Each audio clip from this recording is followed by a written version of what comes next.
Good morning, everybody. My Good name is morning. Ramnamurthy. Morning. Yeah, my Morning. name is Ramnamurthy.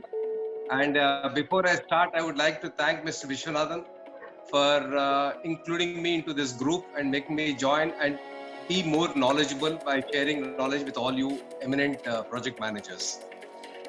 So I am the project director.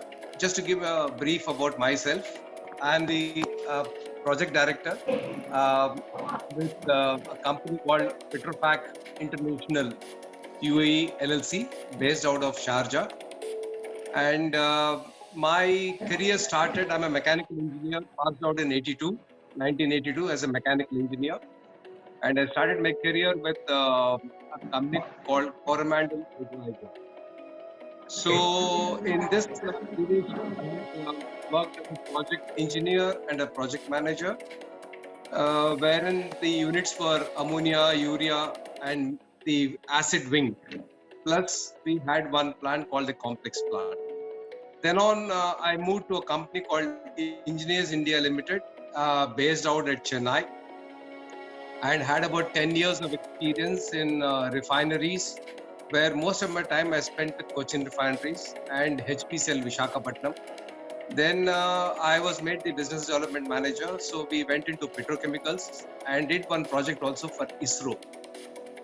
Then I moved to this company called Petrofac in Sharjah. So I was there for 4 years and had a lot of this international project management experience. So in all, I'm right now about 37 years of experience. Into most of my life, I spent into project management, and right now I'm the project director for a project sulfur recovery unit. And I will just like to touch upon a few of my thoughts, maybe as an introduction to this team. Please, And sir. my focus was always on a topic called operational excellence. Good. Okay. See, the reason being why I chose this topic in this community is while we have challenges in the bidding and getting a job, maybe at some cost we will get the job. But the question is having marketed and obtained a contract. The challenge for a project manager is to deliver it. So this is the challenge, and meeting the, as the PMP says, like a cost, time, and a resource. We need to, under these three constraints, we need to ensure that we as project managers have to deliver this project. But then we have, while I touch upon these three aspects, right from the first one, which as Petrofac, we take the prominence is safety. It's a highest standard that we set. Anything, any work we do has to be correlated to safety, Yes. whether it is safety in engineering, safety in manufacturing and delivery, or safety in construction. Wherever it is, safe HSSC is a prime importance to Petrofac. And a quick challenges that we have in engineering, we have many standards, specifications, guidelines, and conflicting each other. So designing has become a challenge in meeting all these constraints that are imposed by either the PMC or by the owner or by the international standard, and Right. designing a particular equipment or any other piping system has become a challenge. And today we have PMC and the owner also becoming very clever, and Yes. even owners are Yes. getting a lot more intelligent in us. So they are even going through the detailed designing and challenging you on every aspect of your design. So it's Yes. getting a bit of a challenge to go through these kind of a challenge. The other one is we find that vendor finalization. See, we have a vendor list generally being given by the PMCs, and most of the vendors are unable to meet and comply. In the process, the technical bid evaluation itself is taking a long time. Delivery on time is the biggest challenge that we are facing at the moment. And Good. Good. the other, we in engineering, we have this 30, 60, and 90% model reviews, which every company has become like a mandatory that we need to, and is an excellent tool to put all your thoughts into that and finalize your design. But the biggest problem we are now facing is between 60 to 90, where most of the vendor data has to go in. That is where we feel that the vendor data is not coming on time, delaying the entire process of your engineering completion.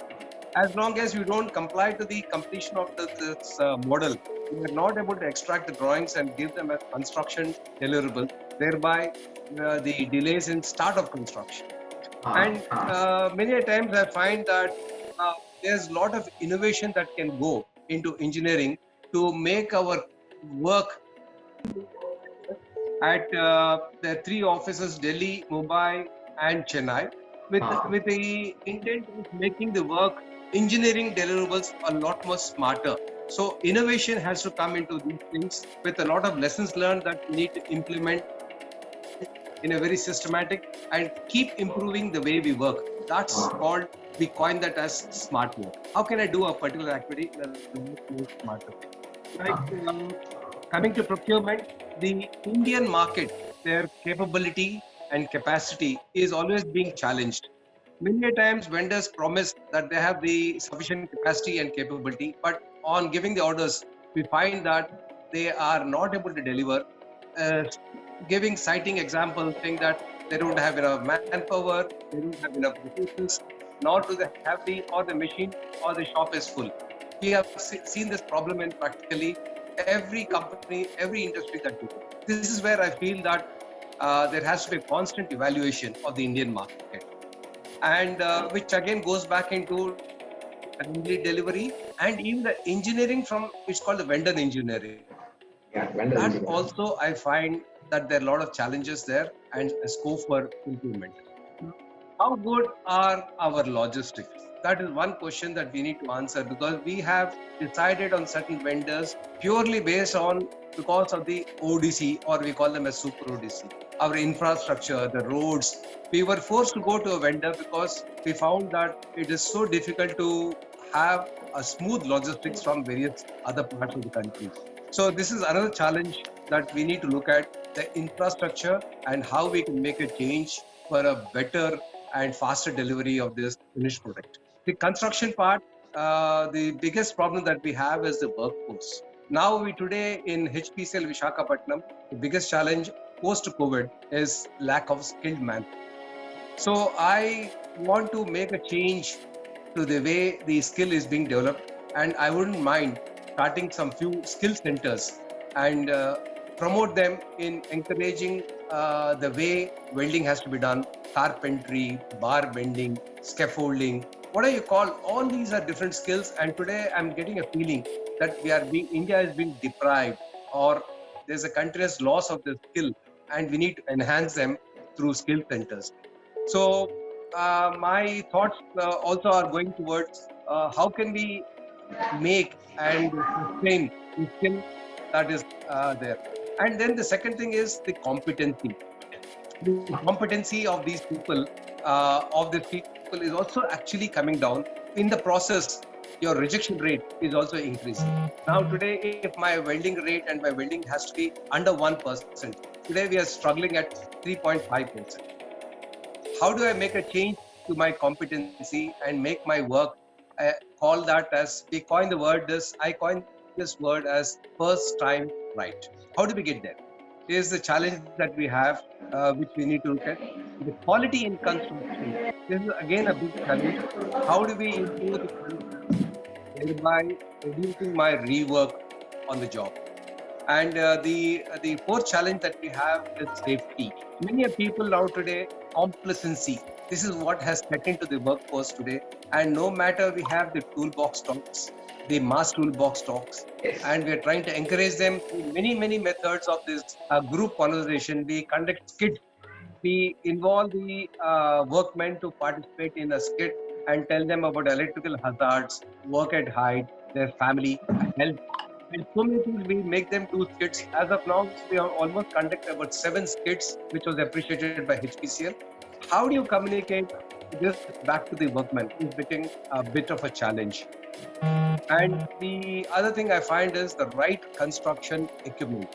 So slowly we need to replace the dependency of workmen to make them more mechanized. Is another thought I have how to do.